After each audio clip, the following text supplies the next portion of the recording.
வாழ்க வளமுடன். தேடலில் தவறவிட்ட உண்மை. இந்த தலைப்பை அடிப்படையாக வச்சு நம்ம ஒரு ஜென் கதையை பார்க்கலாம். அது ஒரு மலைக்காடு. அங்கே மரங்கள்லாம் நெடுநெடுன்னு வளர்ந்துருக்கு. மலைச்சரிவில் விதவிதமான காட்டுப்பூக்கள் மலர்ந்து மனம் வீசிகிட்ருக்கு. அந்த மரக்கிளைகளில் அணில்கள், பறவைகள், குரங்குகள் எல்லாம் கும்மாளம் போட்டு விளையாடிட்டுருக்கு. அந்த காட்டுப்பகுதிக்கு நான்குவான் அப்படின்ற ஒரு ஜென் ஞானி ஒருவர் அருவாலை கையில் வச்சுட்டு அந்த பூக்களுக்கு பக்கத்தில் இருக்கக்கூடிய கிளைகள்லாம் அகற்றிட்டுருக்கிறார். அந்த சமயத்தில் அந்த பக்கமாக ஒரு துறவி ரொம்ப தடுமாறி பயணம் செஞ்சு வர்றாரு.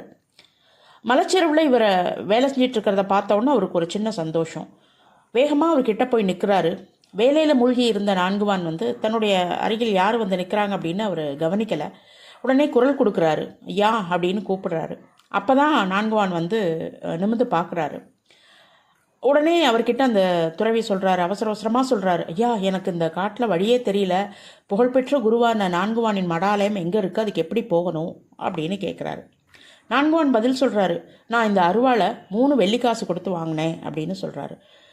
இந்த துறவிக்கும் ரொம்ப குழப்பமாயிடுச்சு. ஒருவேளை அவர் காது கேட்கலையோ அப்படின்னு சொல்லி மறுபடியும் கேட்குறாரு. ஐயா நான் அருவாளை பற்றி கேட்கல, புகழ்பெற்ற நான்குவான் குருவினுடைய மடாலயம் எங்கே இருக்குது, அதுக்கு எப்படி போகணும் அப்படின்னு தான் கேட்டேன் அப்படின்னு அழுத்தம் திருத்தமாக மறுபடியும் கேள்வியை கேட்குறாரு.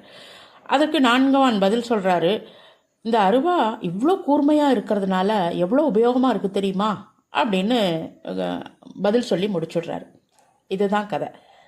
இப்போ யாரை தேடி வந்தாரோ அந்த துறவி தான் முன்னாடி இருந்துமே அவரால் கண்டுகொள்ள முடியல. அவர் மடாலயத்துக்கு போய் தான் அந்த குருவை பார்க்கணும் அப்படிங்கிற ஒரு எண்ணம் முன்னாடி இருந்த குருவை மறைச்சிருச்சு. இப்போ நாமளும் இதே மாதிரி தான். கோவிலுக்கு போனால் தான் நம்ம சாமியை பார்க்க முடியும் அப்படின்னு நம்ம கோவிலுக்கு போவோம். வழியிலேயே கடவுள் வந்தால் கூட, நம்ம எதிரிலேயே வந்தால் கூட நமக்கு தெரியாது. இப்போ இதுதான் உண்மை. அப்போது தேடல் அப்படிங்கிறது எதை தேடுறோம்? தேடி பெறுவதற்கு ஒன்றுமில்லை, எல்லாமே நம்ம முன்னாடி தான் இருக்குது, நம்மக்கிட்ட தான் இருக்குது அப்படிங்கிற உண்மையை உணர்த்துறதுக்காக இந்த ஜென் கதை. நன்றி. அடுத்த பதிவில் சந்திப்போம்.